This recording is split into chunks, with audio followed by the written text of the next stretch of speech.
Hi friends मु चंदन बेहरा स्वागत करुच्ची आपण को किसी प्राचीन कालर रहस्यमय और नुआ पुराणा कथा को आपण माने मध्य किसी लोक जानी किसी लोक जानी नथिबे पितामह भीष्मकर 9टी सत्य उपदेश जहाँ पितामह भीष्म कही महाराज युधिष्ठिर को। मोर प्रिय बंधु मैंने जदि आप मो चैनल को सब्सक्राइब करना ताले एबे भी सब्सक्राइब करनी प्लीज। और जदि आपको ये वीडियो भल लगे ताले लाइक आउ कमेंट करने को भूलिबेनी। कथा नंबर 1 है जुआ। जुआ खेलिबा व्यक्ति केबे हेले निजर उन्नति आड़ को गति करे नहीं, केबे हेले भी से जुआ छड़ा और कौन कथा को भावे नहीं। जुआ खेलिबा द्वारा से एते जुआर बशवर्ती होता है जे जुआ छड़ा से कौन कथा को भाविबा ता पक्षर असंभव। से से परिवार प्रति थिबा निजर दायित्व को भूली जाए, सब बेले जुआर ही मग्न रहे जहाँकि निज परिवार को से सब बेले विपद मुख टाणिबा भी पछाए नहीं। कथा नंबर 2 है शिकार। शिकार करने किसी लोक भल मध्य लगे, किसी लोक निज अजाणत किसी निरीह जीव को मारिक हत्या करते। आपण मैंने तो जानते शिकार करने गोटे महापाप सांगे गणा जी कि जीव हत्या जी मैंने करती से सब बेले महापाप ही करते। तार पापर फल से निश्चय भोगवा पड़ता है। निज पाप केबे निजर पछ छाड़े। दयाकोरी आपण मैंने कौन जीव हत्या करूँ ना, सब बेले जीव हत्या दूरे रुहतु। कथा नंबर 3 है दिन में शोवा। दिन में शोवा सबुठ बड़ अलसपण जे कि सबू कर्मरु निजको अलग रखी थाए। निज आड़ को आसुवा जेकोसी कर्म को सब बेले दूरी देवाक चेष्टा करे कहीं तार सब बेले शोवा उपर ही लक्ष्य थाए। अलस रहा एमती दिन में शोई रहा भी कौन रोग को भी डाकिपारे।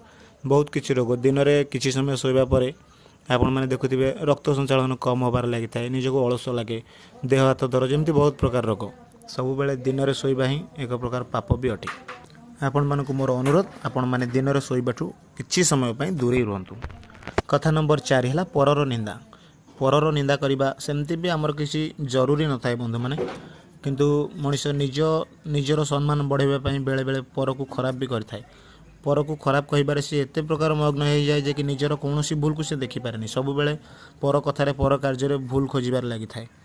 निजे बर्बाद होगा पछरे भी ता निजर ही हाथ थाए कहीं से जानीपारे अन्य कहार भूल खोजा भितर से निजको निजे बर्बाद कर दे थाए।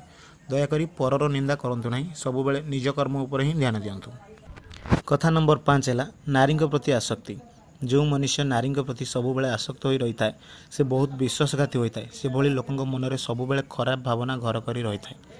से नारी को पाइबापी कौन कार्य भी करने पचाते ना।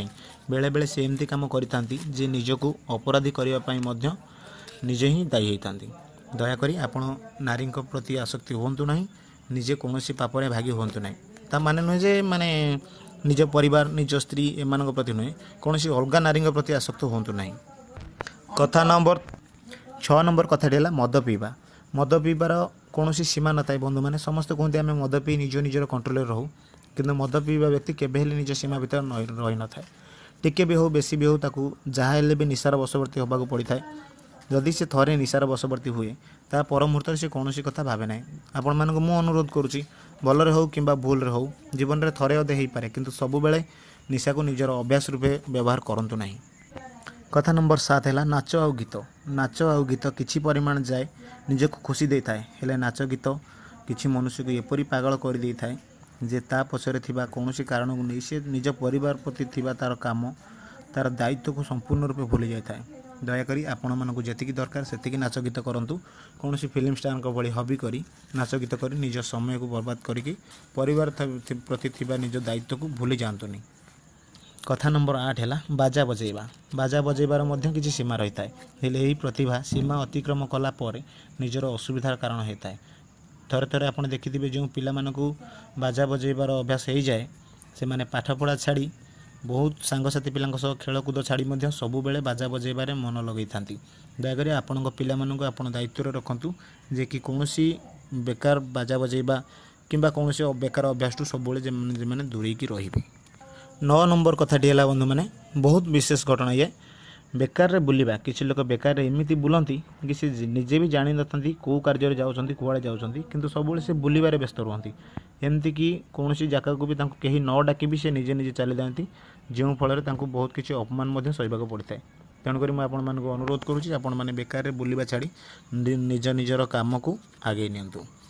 ये थिला ये 9टी कथा। आपण मानक जदि भल लगे मो वीडियो को लाइक करने को भूलु ना। मु चंदन बेहरा आपण सहित सब।